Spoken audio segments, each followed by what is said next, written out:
Meta Perspective Podcast.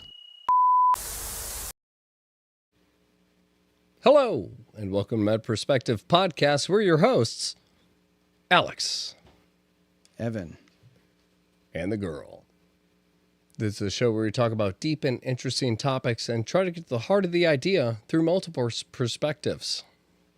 But if you are joining us for the first time, please give the channel a follow and give the video a like, because we do random giveaways, things like that, and never hurts to stay active. Speaking of staying active, don't forget to jump in that chat, because you being a part of this conversation means everything, because Meta Perspective Podcast is not meta Without your perspective. Boom. It is also a new year. Yeah. We're in 2026. We do have some big changes coming. Along with the chat, I do want you guys to look forward to an upcoming call channel, so you can actually jump into the conversation with us.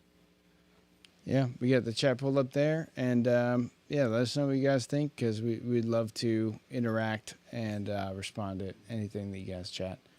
So we're going to try to boost out a little bit. We're going to maybe try to use just some editing tools and stuff like that to improve the content. And yeah, hopefully just let us know. Let us know what you think. Tonight we're going to kind of do like almost like a New Year's episode, you know, new starts, new beginnings. And you know, I think at the end of the day, what we all want to be is happy and enjoy life and find meaning in everything.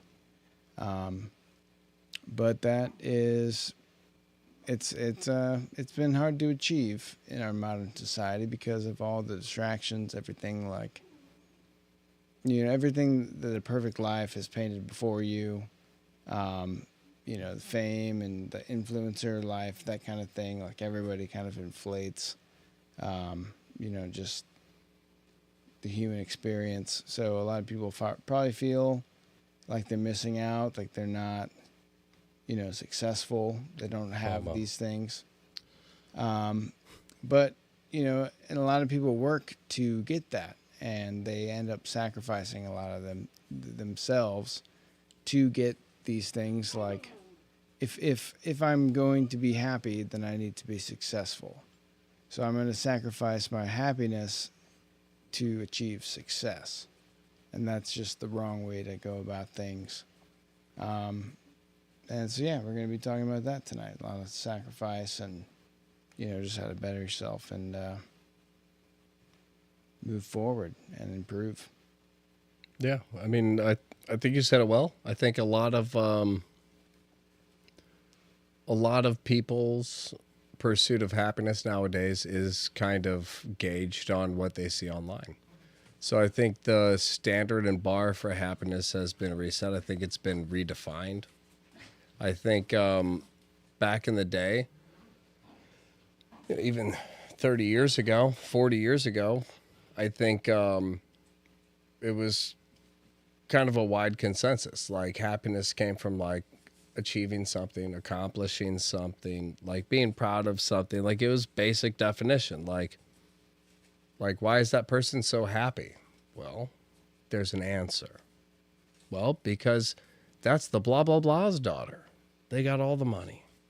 Well, because that's this and that. She's the best dancer ever. Like she just walks with spirit. Like there was always an answer for why somebody was proud of themselves and walked in a way that showed their accomplishments. I mean, that's what happiness was. To me, that's what happiness was when I was growing up. When you see an adult who's just genuinely happy, typically it was somebody who was very well accomplished in one way or another.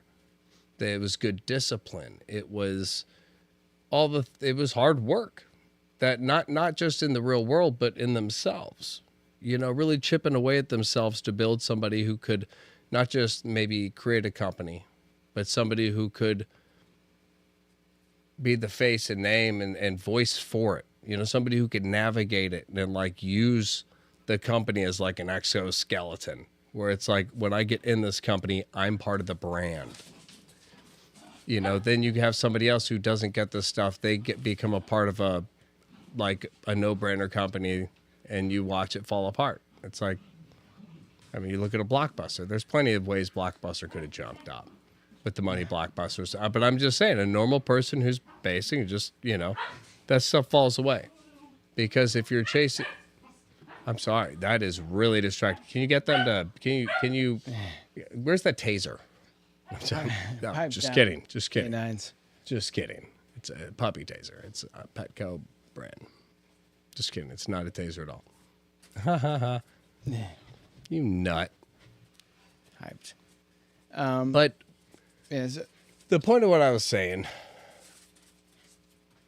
dude, the point of what I was saying was that happiness has been redefined. So now people have all these different definitions of what makes them happy. And can you take him out real quick? He's being a crazy boy. But what I was saying is there is this this imbalance of what people are looking for to be happy. So when if you're chasing something empty, at the end of it, you're not going to find happiness.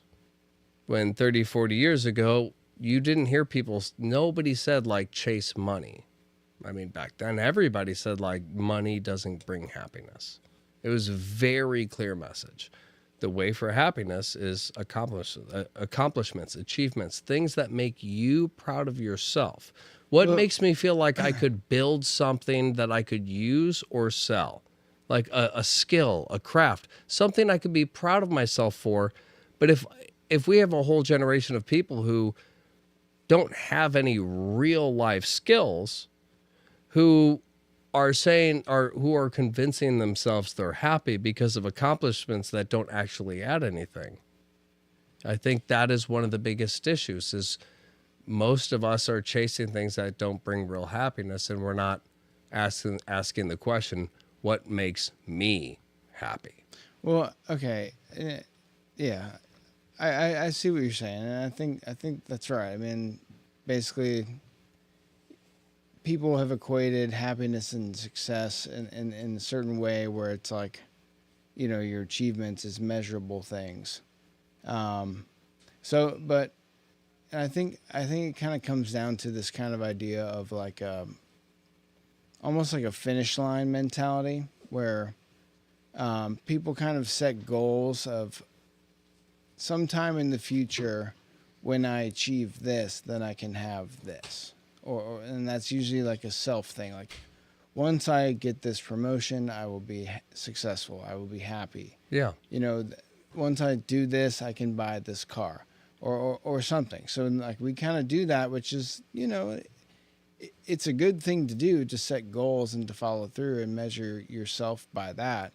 But so many people sacrifice themselves as a means to get there, And ironically, what I want to point out in this is exactly what you're saying. What they're sacrificing is what brings them happiness.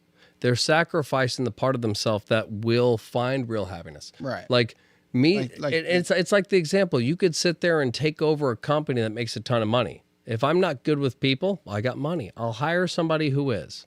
I would argue that by the end of it, the person who was the face of that company, who was just doing a job, who was getting paid a lot for that job to be the face, but just felt important, felt like they were doing something, like they probably had more fun and they were happier and they probably felt more pride for being the face of the company than the person who owned it and created it. Because at the end of the day, that person who's running that company isn't enjoying it as much as the guy that he paid to be the mascot for it. You don't want to sacrifice the parts of you that build you into a better person, make you proud of who you've become. You don't want to sacrifice that just to get money, get ahead. I might have to make some shortcuts in morals and ethics, but I'm going to double my profits in a year, which in the long run, I could do so much good for humanity. It's like, but the problem is by the time you get to that point, you've cut so many pieces off of yourself. You're not the kind of guy who's going to give that much up. Yeah. And it's also like the classic example of like, you know, the dad that works too much as his son growing up, like the Harry Chaplin song or whatever that is, like the silver spoon kind of thing. Yeah. And it's like, that's kind of like, we all kind of know that, like, you know, but I mean, that's in a way that's kind of like, you know, what a lot of people go through is that, you know, that they feel like they can't have what they want until they achieve X. But it doesn't really work that way. Like you have to be happy with the process. You know, I always tell, this is one of my biggest philosophies with playing games, because I'm a gamer. I love to play games. We got a channel for that, don't we? Like, you know, definitely video games, but like just like board games, social games, like, you know, the Cards Against Humanity, stuff like that. And it's always like, you know, I'm not a competitive person, but I play the game to play the game, because the process of playing is what's fun to me. It's a connection with another person and challenging yourself against another intelligent mind. Right. Well, I mean, yeah. Something to be proud of. No, it is something that brings you fulfillment. And I guess to paint the example is that a lot of people live their life as, I need to win the game. I need to win the game. I need to do everything to win the game, fuck over other people, or, you know, sacrifice myself. I need to win or I'm going to be hurt. You know, it's this. That's such a good way to say it. Dichotomy, pleasure, pain. You know, both sides of the coin. But then, you know, winning is only one fraction of the game. It only lasts a couple seconds. And then, what's after that? You win. You feel good. Your ego is boosted. Congratulations. But my philosophy is, I enjoy playing. I don't care if I win in the end. I could get satisfaction out of a good game dynamic where I tried my hardest, someone fucked me over, which kind of hurt my strategy, and then like in the end I'm like, okay, you know, I played my hardest and that was really fun. I'm glad that my friend won and beat me.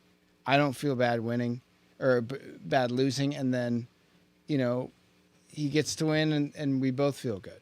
Yeah. But it's like, you know, that's like kind of game mentality, but like it works the same way in real life, where if somebody is, you know, not enjoying playing, is not enjoying the process from because you know, we've talked about this on past episodes. It's a process that takes discipline. You're going to go through plateaus. Like, to achieve anything, you have to kind of set your mind to it and follow through and have discipline. It's going to be hard. So like, the people that can't enjoy the process of doing something or achieving the success, that, you know, you don't want to achieve success and sacrifice your happiness. You want to find happiness in achieving success. And that's the mentality switch. And if you get past that, then you're not going to get to the end. And once the game's over, then it's the next finish line and the next finish line. And it never ends. And I'm never satisfied. And I think there's something deeper there too. I think there is like a real human connection, a fulfilling connection of the dance you have, especially in a game with another opponent. When you see like a sign of like, we're both good, we're both quick, like, you know that by the time I poke my head out, I'll be in a position that's slightly off. Like, I'll be in a position slightly off. So when you come out, I'm a little to the left now, but you see me like dancing or something, doing emote. Just that little thing right there. You stop and it's like, could I just turn and take that guy out? Yeah, but there's something that says like, I respect how well I've been dodging your shots. Like, you're a good shot.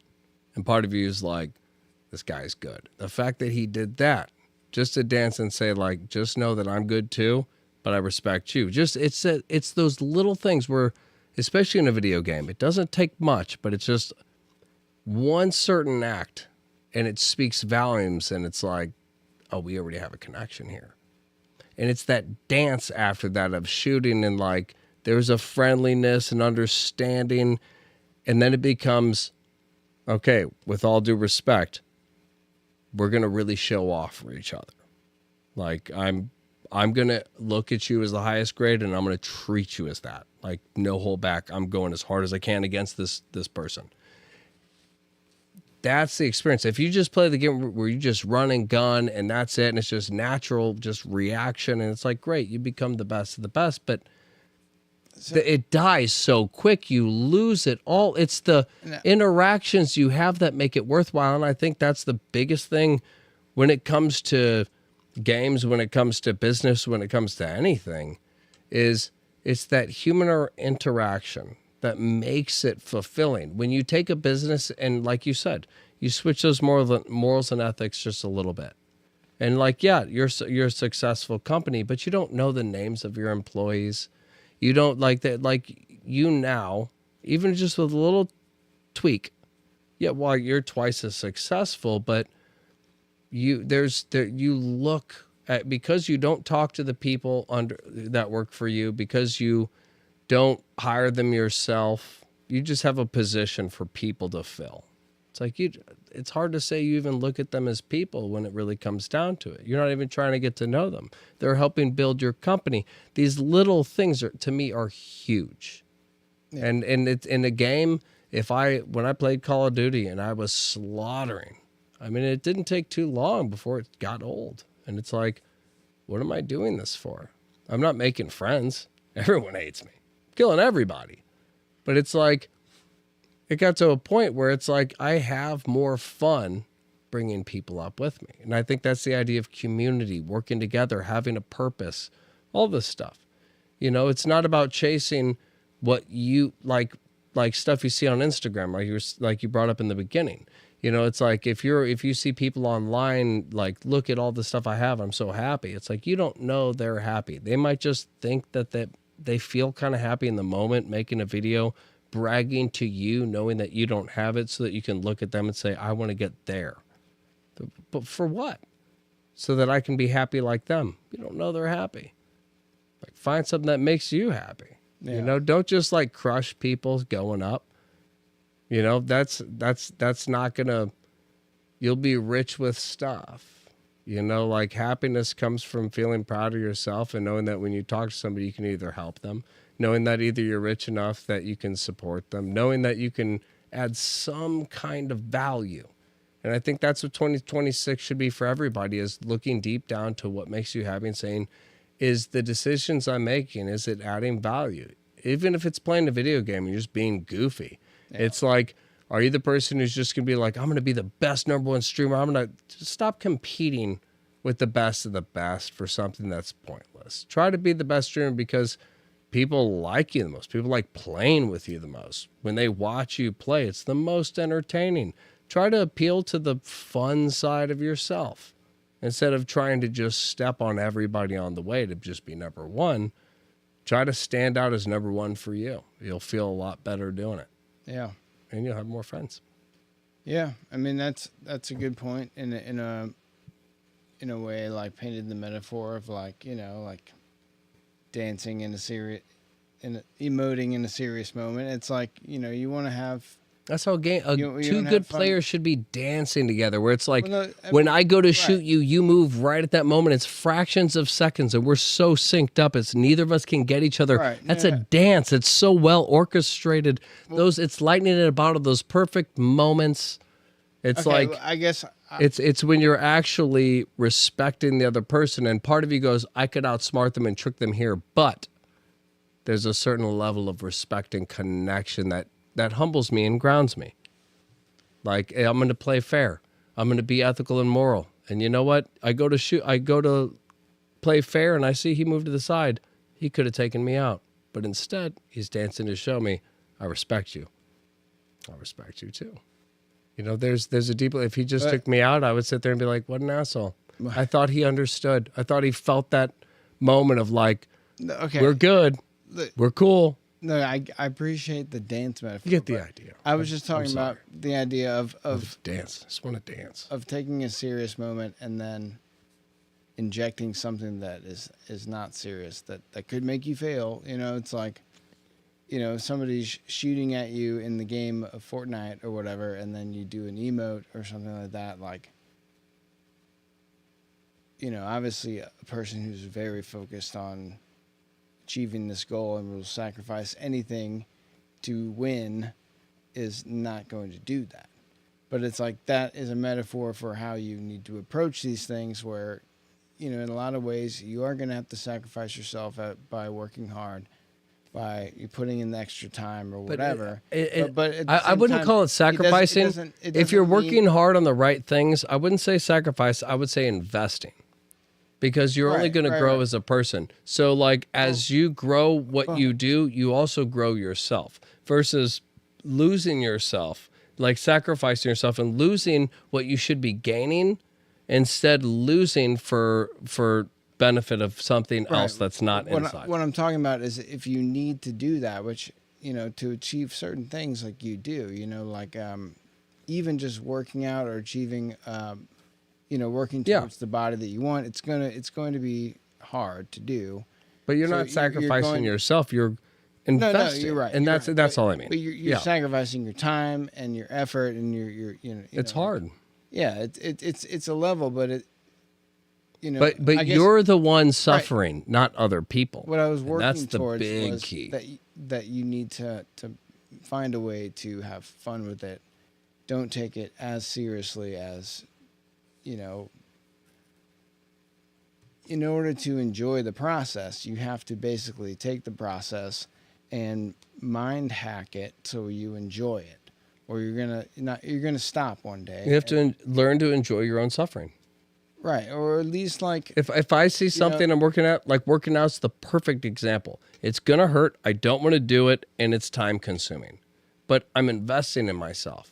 So if anybody is gonna suffer for me to benefit, it's going to be me. Right. Now, if I take that same approach and I take it to even YouTube, same topic, and I just like modify myself a little bit, enhance myself using AI or something, and I'm just challenging people, acting cocky to boost myself, ungained. I'm not humble because I didn't gain that when I worked hard working out. Instead, I'm just trying to convince people I am with the person who never grew. Like, that's the person who's going to get challenged. That's the person who's going to fall hard. Nothing hits harder than the fall from pride. So what it comes down to is the hard stuff, the things that you suffer from to try to invest in yourself are the things that are going to make you a better person and make you more likable. That's why it's not fun to do it. But our culture being sold this idea of like, well, if it's not fun to do it, don't do it. Live your truth. Just be what you want to be. It's like, well, okay. I see a whole generation of people who are like, well, I don't want to work my whole life. And I'm like, oh, okay, guys, you gotta provide something to society. Something. Like, nobody's just going to grow food for you. Yeah. Like, that's just not a thing. Like, it's this detachment from other people. That's why I say you have to suffer to work hard for yourself. You have to grow with other people. If you want a business, find a business that genuinely helps other people, that you think people would actually want to invest in because they see it as a good idea. Find something that's not going to make you a billionaire, but if you could make a few $1 million and help people in a way financially that couldn't have been done before, you're an Elon Musk. Look at me, purifying water for almost nothing. I'm worth $4 million in 5 years. I'm fine. Like, could I have made $1 billion? Yes, but I sold out to myself to help people, and I'm still living good. What's wrong with that? Right. Yeah. I mean, I think people deal with there's just smaller battles. But that's how it starts. It starts with the little sacrifices of yourself where you say, in this game, F everybody. I'm going to just like grind. Then you see these same streamers who do this stuff to get to the top, spreading rumors about other people, talking smack. They're trying to strategically take out opponents. Like it becomes this thing where over time, you start to not value the other person, and it's all about how do I overcome other people. And that's where you lose happiness, because happiness, I believe, ultimately comes from other people. You know, joy comes from within, but happiness comes from others. Things you do, situations with others. You can't sit there and have a truly like happy moment all by yourself.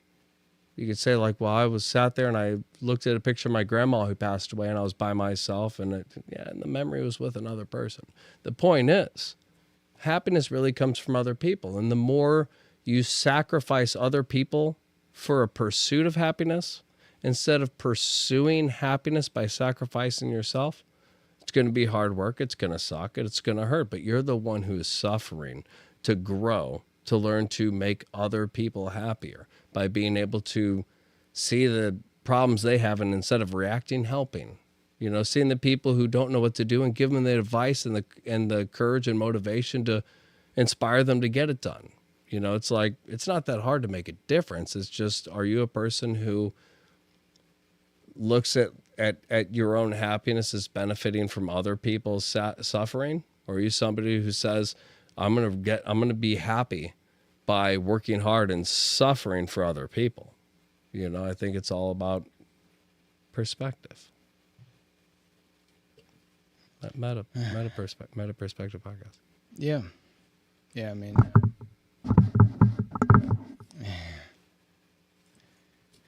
I'm just trying to think of other ways. You know, people might sacrifice, you know, the things that they want for the things that they think that'll get them there. And I kind of think of like just, you know, kind of approach anxiety, dealing with emotional, social things like talking to other people. You know, a lot of people will abuse alcohol or take prescription medication, things like that, in order to feel comfortable or, you know, to handle their anxiety. And that's like, you know, you want to be anxiety free, but you're going about it in a way that's only going to create a crutch. It's only going to make you feel like it's a bigger deal than it is. And I think a lot of people need to face their kind of, you know, in order to expand your comfort zone, you have to kind of face your fears and overcome that. And that builds a strong foundation. Yeah, that's part of the suffering. But, you know, that's like, you know... no pain, no gain. In one way or another, you will suffer. Yeah. And I mean, that's beautifully said. You know, it's like there's a lot of people out there suffering in that way. You know, where it's it's like, I'm sorry, that dog was so cute, it totally threw me off. I'm not used to him being on the side anymore. Sleeping like a... What was your last thing? He actually child. threw me off legitimately. Doesn't happen often, but he got me. I don't know, just like people that kind of, they use things to cope with anxiety, things like Thank that. you. They are... Yeah, that's what I was saying, is especially alcohol. Is, to me, there's no bigger sign. You know, it's there's parts of you that clearly are afraid to open up to other people. And it's painful to deal with that stuff and go through it. But that's why a lot of people will just take the crutch of alcohol, because they say it's easier for me to get along and be myself in social situations. Why? Because you're more numb. It's like you should be this level of open, comfortable, and happy naturally. Yeah. You shouldn't be detached from yourself in order to reach that. That should tell you something, that you can't be happy until you separate from yourself. Like you need to deal with yourself in a healthy way. Yeah. Don't be afraid, but say, you know what? I know I've felt myself happy drunk. And I know if that's me, if I feel better and more in control and just more confident, if I feel all these ways drunk, then if I could feel that way sober, it would be better. So how do you feel that way sober? Yeah. It should be very obvious. You deal with the things I think with the motivation of when they're dealt with, I'll feel better than that. I don't need to drink all the time because I'm motivated to feel that way. I could feel better if I deal with the stuff. And that's why I say it's a great example, because either other people suffer because you drink all the time to feel some kind of happiness, or you suffer and deal with the sadness and become a truly happy person that only benefits others. You know, we all know somebody who has an obvious issue, an obvious problem that they're not dealing with. We all kind of know what the problem is, but they've never brought it up and we don't want to talk about it. And they're the most unhinged person in the group. Like, we all know what the source of them is. Yeah. And we all know that they're not them because we all see where, like, it's obvious, but nobody ever stops and talks and helps. And nobody, and the person never goes, maybe it's not social media and all this stuff. Maybe I should just suffer from the pain and deal with it, let that pass. And then once it's done, I can find that happiness. Well, but if I'm afraid of the suffering, I will, in turn, cause others to suffer and find ways to create my own distraction of happiness at others' expenses. Yeah. Yeah, I mean, I think this kind of all speaks to our psychological need to feel like we need to have something to achieve something or to get to something in the future. And it's always, it's always the form of, I need to have drinks before I go out, or I need to get this promotion before I can, take this next step in my relationship or propose to my, girlfriend or something like that. Everybody makes an excuse like, I need something that hasn't happened yet before I can feel this way or before I can feel fulfilled. And that's the detachment. Or achieved or whatever. And instead of dealing with the reason you're unhappy, you look towards the future for what will replace that unhappiness with happiness. And that is because you don't want to suffer. You don't want to sacrifice the pain in you. Well, what I'm saying is that that's it's inverted. That's the way that people kind of view it, but and the reality is that you can... No, but that's the reality is people don't want to deal with the pain. They don't want to suffer from their pain. They don't want to acknowledge it. So instead, you invert it. That's why you see so many people who just become millionaires and walk on other people. Why? Because they're using all of that as a buffer so they can feel like they're doing something, even though they know that what they need to do is internal. But it's like, this will distract me. This will keep me busy. This will keep me focused. And then I don't have to deal with the problem inside, and I've only sacrificed more of myself to just make more money. I mean, it's perpetual. If you're unhappy, you're what you do to make money, chances are you've done some things that make you less happy too. And over time, it's just a cycle that repeats itself where you become richer and richer. You're a billionaire, but you're as big of a piece of shit as when you made your first 100,000. Like, it's not, you haven't progressed, only the business has, because you've made everybody suffer more and more and more and more and more to cover up your own unhappiness. If you deal with what makes you unhappy and you suffer, then others prosper. But if you don't deal with your suffering and ignore it while you're still suffering, you distract yourself with other people's suffering. And that's virtually universal for anything you do, even video games. I think so. To kind of, I mean, I agree. Those are some good points, and I think that looking at the problem from a mental perspective of, like the trap of I need this before I can have this. Like, those are two future events, both in perception and in reality. Like, take your current moment right here. Ask yourself in your life, do I, just pick a situation and realize or think about if you feel like you need something to get to a goal that you have. And, realize that is only perception based. And depending on the goal, which, I mean, it could be anything. But like for most people, it's an intangible. It's not a material achievement. You know, maybe it's a promotion, maybe it's a life step that's like buy a house or something like that. But for the most part, it's kind of an intangible achievement of the finish line, like wherever that finish line is. So to a healthy person, it'd be right. like a house and a family. Well, no, but for everybody, but when you say intangible, it's like the guy who's like, when I have this way down in the Ferrari, when I have those outside things. You're right, and I'm trying to like generalize this and also kind of paint a picture and give an example. But like, yeah, it's basically like whatever you feel like you need to sacrifice in order to get what you want. You know, think about the thing that you want, and realize how, you know, either one, like the happiness success thing. Like, can you find happiness while achieving success? While playing the game, can you have fun without winning?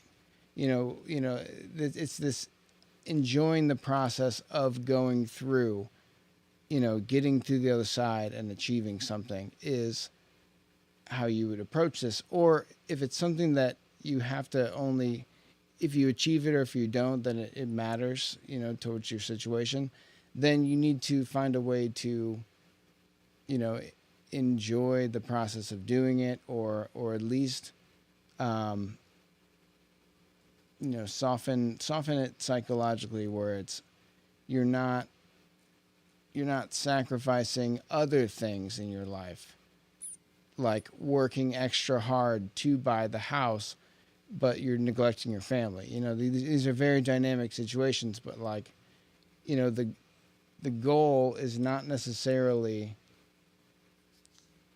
that doesn't necessarily require all the sacrifice. You can actually enjoy the process. You can do things to feel the way that you want along the way. You know, if you're going towards something material, then it doesn't have to be all blood, sweat, and tears. It can be a fun ride, you know, like whether you make it or not, or something like that. And those little things can enhance your life in a way where failures become, you know, learning experiences, or strengthen your sense of self. You know, these things aren't going to crush you. They're going to make you do better next time.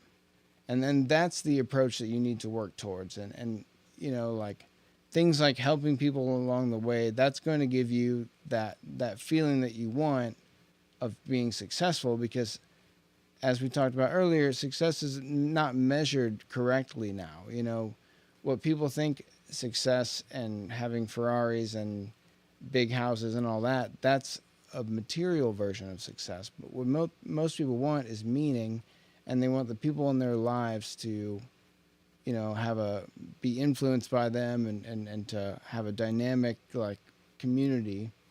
And, you know, at the end of the day, that's what we all want. We don't, you know, I always think about the person who goes on vacation and is unhappy. You know, it's like, oh, the waiter was so late. They got my food wrong. You know, blah, blah, blah. It's like you're sitting here on a beach or something, like, you know, this is just somebody who works here in a foreign country. But they planned how their trip should be, and it's not going how it was in their head, so they can't enjoy it in the moment while they're there. They worked so hard to get this vacation time, and then, you know, they take it and they don't even enjoy it. And I think that's kind of what you're getting at, is living in the present moment. And part of that problem is that those unrealistic standards. Again, if you're pushed by, you know, social media and entertainment and all this stuff, and that's where you get your definition for where happiness comes from, it's unrealistic. Because a goal, real quick, because a goal and a means to achieve it can be so psychologically distracting. It's like, I'm not going to do something because this, you know, or I have to, you know, give up, you know, this to get that. You know, it's like when in reality, people feel the need to make these mental gymnastics, which is funny, because if you break it all down, it's like, well, I want happiness. Well, what would get you happiness? Well, $1 billion and a Ferrari and a mansion. It's like, how would that bring you happiness? Well, everybody I could host to everybody. I could entertain everybody. Anybody, and if I want to go somewhere, they can come with me, and I can pay for them. It's like what it really comes down to when you look at it from those perspectives. I know everybody can argue that, like, that's not my perspective, but what it comes down to, when you boil it all down, it's I'll be happy when other people can validate what I can do, what I can provide, what I can this, that, and whatever. My existence. Now, I could do that myself, work hard. Importance. I could work hard and learn woodworking and all this stuff. When somebody has a problem, it's like, I can fix it. I'm the guy everybody goes to. And why does that make me happy? Because I'm saving all of these people crazy money with the skill I've created. Yeah. Only I can help these people. That's why they all come to me, because I'm the one with the skill. And the only other people they know will charge them 10 times more. Yeah. And sometimes I'll do it for free. Yeah. Like that right there, that's the heart of it. It's enjoying the process. I have a good like metaphor for like a warrior. But what it comes down to, what I think you're saying, is basically being in the present moment. And the big problem with that is people try to look outward for what could make them happy. Instead of me looking inward and saying, why am I not happy now? Yeah. I should deal with this stuff. Instead of doing that, because that doesn't sound fun. That sounds like hard work. And that sounds like I might change who I am. Well, even though I'm not happy with who I am, I'm afraid of change, and I'm afraid I don't know it'll be better. I have all these things. Basically, instead of even trying, I'll just say that fixing that inward issue, that's not an option. Instead, how do I find happiness another way? Instead of dealing with what makes me unhappy, how can I mask it with happiness? And that's the big problem, because right there, when you go outward, you're focusing outward. You're focusing on the future, and you're like, I'll be happy once I learn these skills. Why? Because then you'll feel like you're that like sexy guitarist who knows the chords and knows the songs. The thing is, deep down, you know that once you get there, you're singing those chords and you're playing that song as good as the person who did. But you never worked on yourself hard enough to get any inspiration for any deep aspect of yourself, so you don't know how to make your own song. You're great at guitar. You're great at doing covers. But you have no skills other than repeating what's already before you. And that's, to me, that's one of the biggest issues, is when you have that long-term view, the best you get are the things you see in that. It's like you look into a mirror. Perfect example. It's like you look into a future mirror, and it's like, tell this mirror what you want. And you're like, well, I want a Ferrari, I want money, I want this and that. And it shows all of that. And you step through the mirror, and now here you are. But you're 10 years older. You didn't know that there was a time limit on all of this, and it was all based on your motivation. Yeah. But I have it. But it's funny that when you finally accomplish your stuff, part of you says, well, at 25, the Ferrari was cool and the mansion was cool. Like, it would be the biggest flex on anybody. But at 30, it's only been, or 10 years. Let's go with the 10 years. Now I'm 35. Now it seems like I should be able to back up what I have. Yeah. But I don't know how to explain it. I don't know how. I have no skills. I'm just a guy with money. Like, I hit the lottery. Yeah. I don't know how to explain it. I have nothing. I am the same person I was, but now I have this, like I was granted a wish. To the happiness is part of, like you said, it's part of that journey. Yeah. And this is the example I'll give for the warrior, and then I'm done. And that is, you could be a warrior who's the best fighter in your village. And you train alone. Nobody gets to watch you. All of your stuff is secret. At the end of the day, you are the strongest warrior in your village. Another village comes by and attacks. They kill your entire village right in front of you. You fight off most of them, but towards the end you realize they're better. They're more organized. Yeah. These guys are bigger than me. And they take over and they kill you. The other aspect of that is you're the strongest one in your village. And you decide, I want to help train these people to be strong. So you one-on-one, instead of by yourself, instead of in private, you openly, publicly train with each person. You even allow everybody else in the village to watch. So everybody sees every perspective of what you're doing. They're understanding. Some people are yelling out, wouldn't it be better if you did it this way? You're laying in bed that night thinking, I'm going to try that tomorrow. A year goes by, another village comes to attack. Now, in this scenario, they don't make it through the wall. Yeah. You're the organized team. You were always the better fighter. But because you trained with them every day, you became better than you were in the other scenario. You brought everybody else up with you. And maybe you're not the best fighter now, but you are the most respected. So even the best fighter will not touch you out of respect. And that is where happiness comes from. When you can say, I, by myself, am able to keep this whole village together because I've taken my strength and I've shared it with everybody. Because in that moment, no, you don't want to sit there and train each person individually. But in the end, you're able to smile and say, you know what? We fought off an entire village, twice the population. And we fought them off because I shared what I had. And they corrected me on my own mistakes. And I was able to grow. So I became a better version of the other version of me. Yeah. And so did everybody else. It is a win-win in every type of scenario, except for the person who says, I don't like that journey. I don't like all that working hard. I don't like getting to know every single person in that village on that personal level. It's these things where if you want to be happy, you have to learn to love thy neighbor. You got to learn to love everybody else around you, because if you don't love other people around you and you make everything about yourself, anything that you put in your future to make you happy will only lead you back through the same circle of despair.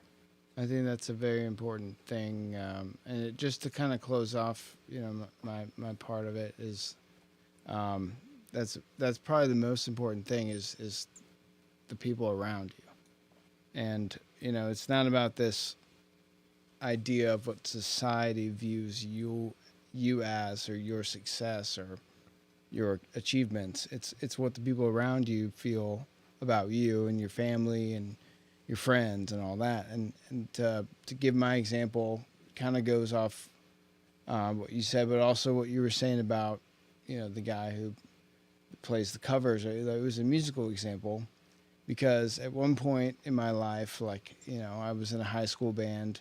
We were good, but we weren't that good, but we were pretty good. There was reason for us to have high hopes. And, remember back then being like, okay, we're going to make it, we're going to make it. A vision. Tours and all this, it's good to shoot for that. But, I realized somewhere along the way in not making it and realizing that we weren't as good, we weren't good enough to really make it or whatever, coming to grips with that. Not that we were bad, but it's just you had to go through that process thinking that this is the goal. And I realized along the way that all the friends and the people that I had met, playing shows, that thought it was cool. And then if people ask me oh, what do you do out, what are your hobbies and stuff like that? I say, oh, well, I play in a band and all that. Seeing their reaction and getting that from the people that I interacted with and knew in my closer circle, or at least my real circle, not people on the internet or anything like that. That was more rewarding than if I was famous and people knew my music. And as your friend, I mean? that is kind of I realized by framing my understanding and vision of my situation, instead of being disappointed that we didn't make it, I felt very accomplished and satisfied with everyone that gave me praise along the way, and I feel like I actually achieved something. And as your friend who watched all that, watched a lot of it, Yeah. I will say, I mean, a good chunk was the quality of equipment at that time. That's all it was, you know. It's like high school. I'm not making an excuse. But I mean, it's like high school. Yeah. You know, to early college. It's like like the technology wasn't even really there yet, and to get that kind of quality equipment, thousands. We weren't there yet. But at the same time, what I will say is, even though when I heard your stuff, I was like, I can see what it's going for, but I'm not a huge fan. I like the angle, but I'm not a huge fan. What I will say is, in the short time I watched you go through that band, I think it made you a wildly better guitarist. I watched you in the beginning. I watched you as like kind of okay. I considered you kind of at my level. I was like, yeah, he's okay, but like nothing really impressive. Yeah. It was very shortly after you'd been like going around doing gigs, playing, like it was like shortly after you played the guitar, and I was like, holy shit. It was the experiences you had, not trying to be the best, but having the fun that made you surpass me to the point where I kind of gave up. I was like, damn. I was playing just because I wanted to learn an instrument, but it's like I wasn't motivated for the band and all that, and that's the difference. You know, if I was motivated for it and I had friends to play with and I enjoyed it on that level, I would have been significantly better. And I only point that out to say it's ironic. All the people who just try to do things on their own, and it's like I think you're a living testament to the fact that you played with other people, I think made you what I would consider a good guitarist. Right. I mean, that's the thing. It's like that separation I was looking for. Yeah. Playing guitar where I could get to that point of being like, I'm fucking good. Yeah. Like I never reached it, but I watched you go from like whatever, kind of like with me, amateur, to like boom, holy crap, like he beat I feel me. like I achieved some Yeah, stuff. you did.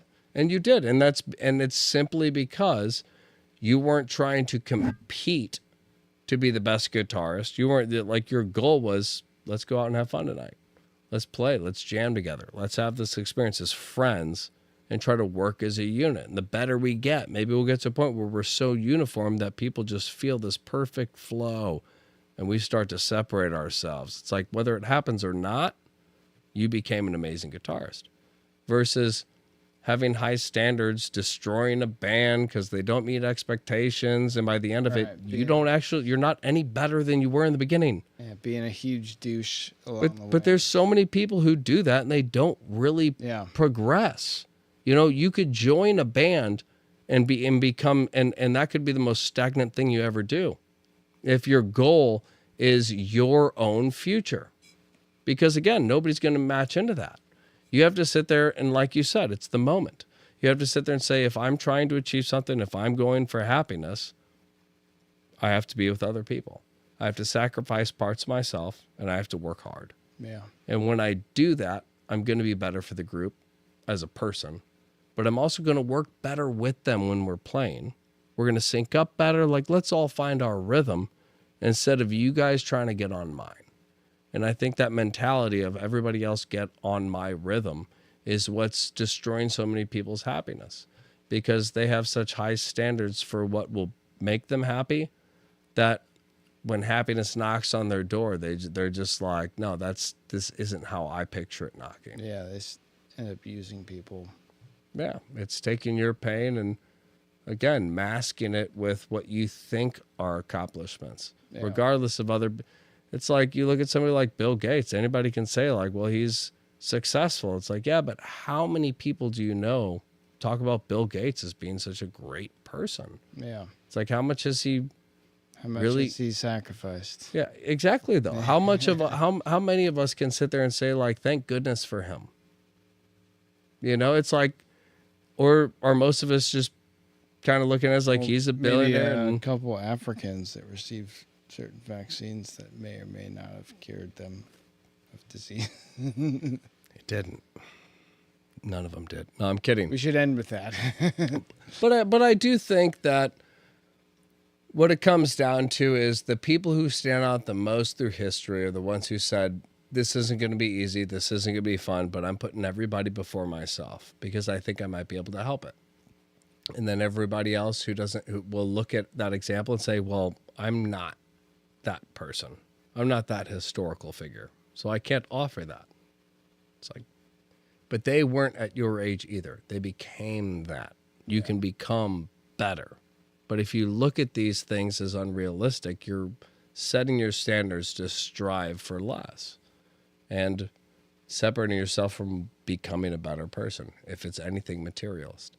I just think that's my closing thing. Is I just think if you're going to follow something to become happy, make sure it's something that in the end pays off, at least as a skill, something that you can be proud of for yourself.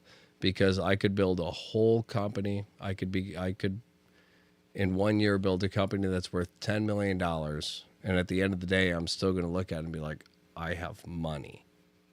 It's like, I'm not going to be proud of that money unless it's something that created some kind of skill or something that I can use in the future.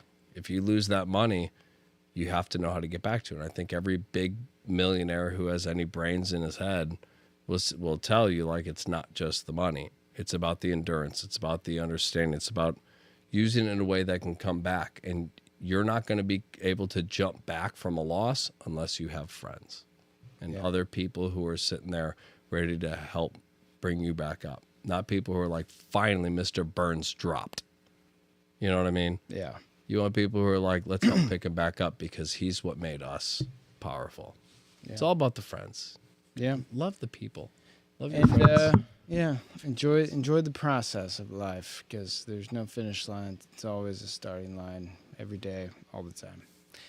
But thank you for joining us. This is Meta Perspective Podcast. Join us next Wednesday and leave a comment on the video. We'll see you next time. Meta Perspective, signing out.